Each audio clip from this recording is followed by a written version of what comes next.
And the kingdom is his. Ronaldo yig'layapti. Ha, 5 karra oltin to'p sohibi, Chempionlar Ligasining mutlaq qiroli, Yevropa chempioni, futbol tarixida bo'lgan inson yig'layapti. Dunyo futbolida yutishi mumkin bo'lgan bitta kubokdan boshqa deyarli hamma narsaga erishgan, million emas, milliardlab insonlarning kumiri kimsan Cristiano Ronaldo ko'z yosh to'kyapti. Borligi, unda esa yo'qligi tez-tez kamchilik sifatida ko'rsatiladigan jahonda qadri u qadar ham baland bo'lmagan Saudiya ligasida chempionlik hal bo'ladigan o'yinda gol urib yig'layapti.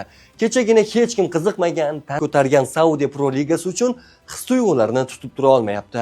Mana shu ko'z yoshlarda Ronaldoning butun tabiati, uning ichki dunyosi ko'rinadi.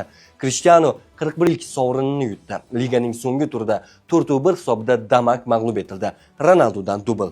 1000 ta gol dovoniga yana 27 ta qoldi. Xoh Real Madridda, xoh Manchester Unitedda, xoh Juventusda donga yuragini beradi. Har bir golini eng muhimidek nishonlaydi. U shunchaki pul uchun o'ynamaydi, u futbol bilan nafas oladi. Har bir gol, har bir kubok uning uchun go'yoki hayotidagi birinchisi, o'yinni hayot-mamot jangidek ko'radi.